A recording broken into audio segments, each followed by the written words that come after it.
Hello, everyone. I am sitting on the porch of Herman Melville's house, the author of Moby Dick. And of course, he has heavily inspired my writing.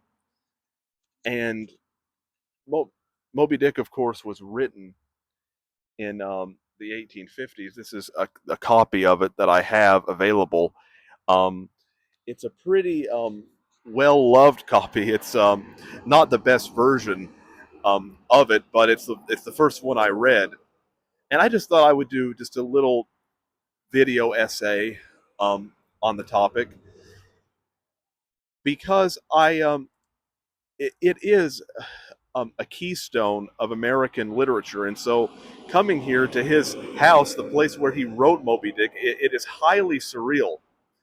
I mean, it truly is because because I have always loved poetic language, language that takes abstract ideas and puts and makes them concrete through metaphor.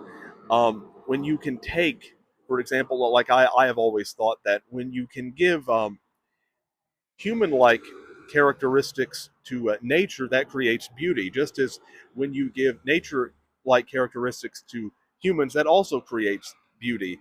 Quite often, comparing when you take two beautiful images and you compare and contrast them, that creates a far more vivid image in the reader's mind. And Melville, especially, was very good at that. I would say, perhaps, in terms of prose writing, he was unequaled. His writing was incredibly dense in that way.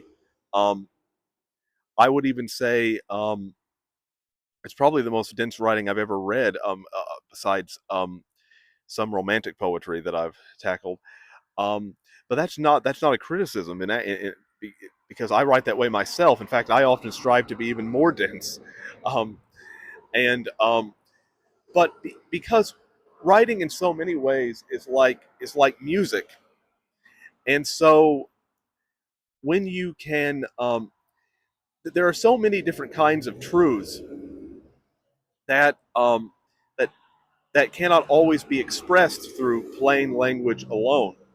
They can only be expressed through literary music, through lyricism. And Melville did that quite well when he wrote about the sea, when he wrote about the whale, the drama of it, and all of that. Um, because the white whale isn't just a whale. He's a symbol for so many different kinds of things: greed, ambition, how America can lose its soul to greed and ambition, man's struggle with mortality.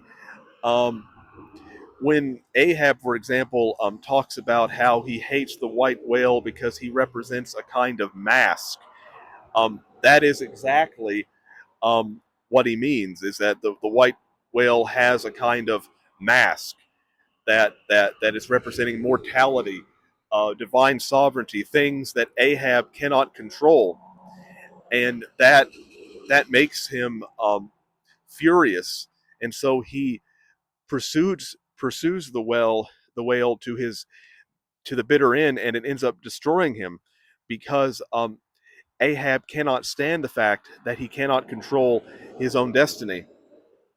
And it's just these kinds of books, the books that deal with these philosophical themes that are written beautifully. These are the kinds of books that have heavily inspired me, and so coming here today, it's like getting in touch with that. It's getting in touch with the source, the well, the spring, so to speak, where all that inspiration comes from. And so it is. I would say that coming here, it's almost a divine, transcendent kind of experience, and so it's an experience that I will never forget as long as I live.